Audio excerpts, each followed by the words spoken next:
Muita chuva lá no Rio Grande do Sul, a situação é crítica e agora é a vez de Santa Catarina também ficar em alerta para temporais hoje, nesta quinta-feira. A gente vai para Chapecó agora com o Ney Chagas, que vai trazer mais informações de como é que está a situação por aí. Ney, bem-vindo.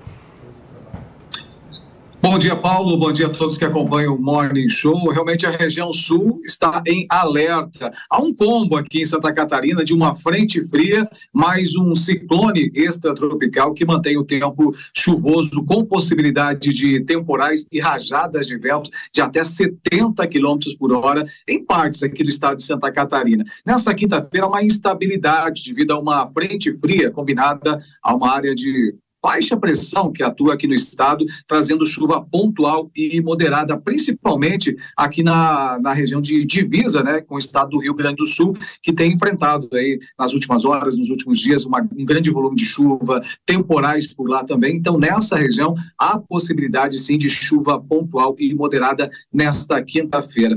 Para amanhã, sexta-feira, tratando em relação ao estado, há um boletim, inclusive, da Defesa Civil, alertando, né, sobre um ciclone extratropical atuando em alto mar, podendo provocar aí temporais isolados, principalmente no litoral de Santa Catarina. De qualquer forma, há um alerta para todo o estado, com chuva em partes, em regiões do estado, chuvas pontuais e, claro, em alguns casos, exemplo do litoral, por causa desse ciclone extratropical, também de temporais lá no litoral catarinense. Essas são as informações do tempo aqui para hoje, amanhã, e uma previsão que deixa realmente o estado catarinense em alerta.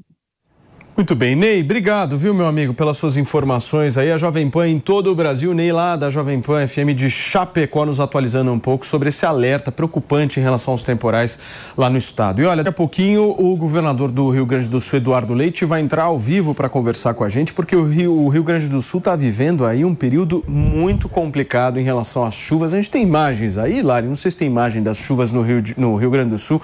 O negócio é inacreditável o que acontece lá, gente. Dá uma olhada, ruas alagadas, trânsito, caos instalado, um forte vento, mas um vento inacreditável que acontece em várias regiões. Eu vou querer saber do governador Eduardo Leite quais são as regiões que estão aí com maior estado de atenção, mas a gente já tem informação que cerca de quase 50 cidades já registraram muitos estragos causados por essa chuva. Para você que está no rádio, você não está vendo essas imagens, mas imagens de um Rio Grande do Sul completamente debaixo d'água e, obviamente, quando chove muito assim, principalmente em regiões mais ligadas ali ao interior, enfim, há muito barro, muita terra ali, né, fazendas e tal, e aí vira um verdadeiro lamaçal as cidades, principalmente as do interior. Como a gente está vendo aí, imagens de rodovias completamente paradas, árvores caídas, uma chuva muito forte, muito maior do que a expectativa estava trazendo. Os meteorologistas não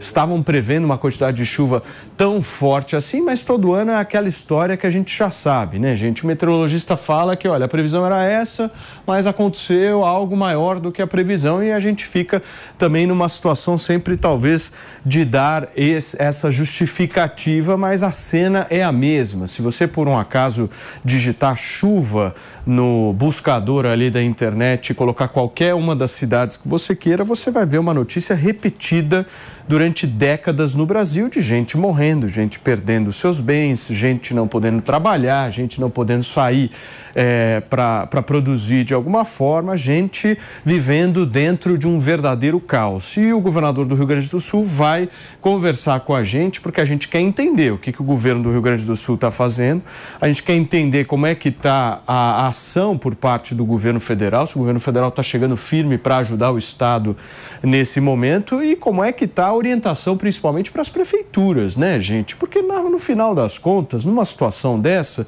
se tem uma coisa que a gente vê e a gente sabe, é que o prefeito não tem a menor ideia do que ele faz.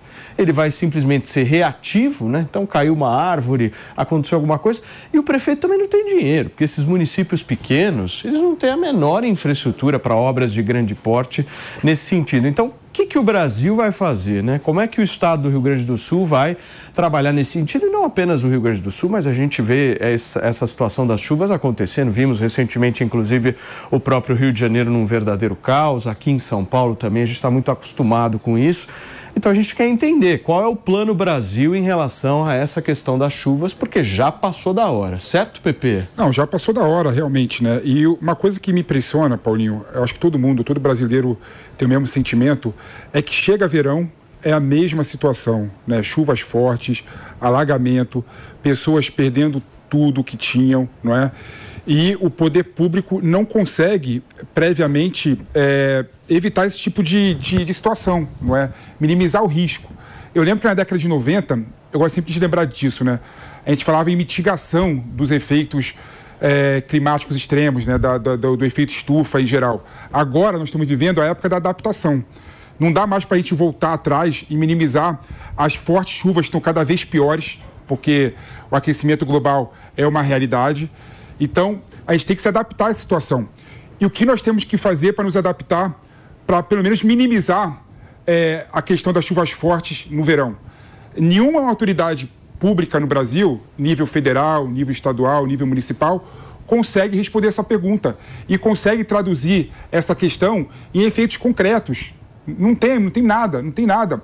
A gente, por exemplo, em pleno 2024...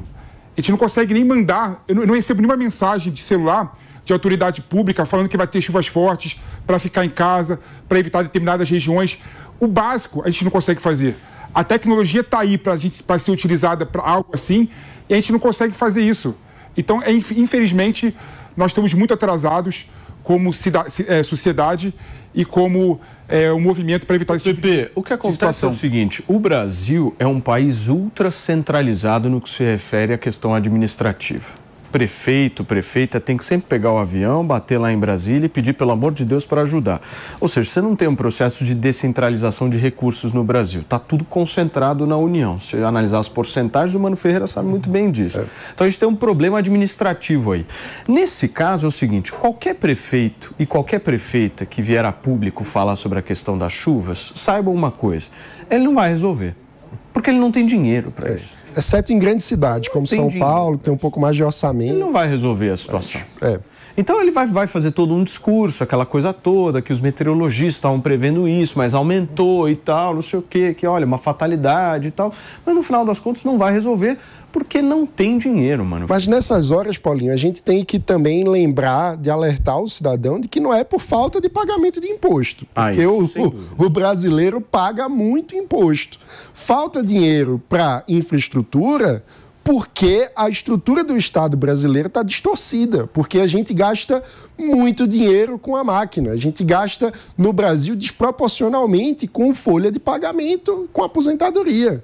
E aí, muitas vezes, não sobra dinheiro para aquilo que é essencial, aquilo que vai, muitas vezes, determinar a sobrevivência ou a morte de pessoas. Questões de infraestrutura básica acabam ficando com pouco orçamento, porque o orçamento é sugado por grupos de interesse que capturam o Estado em busca do seu próprio benefício. Então, esse é um ponto fundamental. Quando a gente fala de responsabilidade fiscal, a gente está falando também de ter orçamento para fazer esse tipo de intervenção que é essencial. O PP falou sobre alertas, não é por falta de previsão legal, porque o Brasil tem no papel a Política Nacional de Emergências e de Defesa Civil, que prevê que haja o alerta para a população que está em regiões de risco. Mas por que a gente não faz isso? Porque não sobra orçamento para esse tipo de medida que é estrutural. Então não falta mudar a lei, falta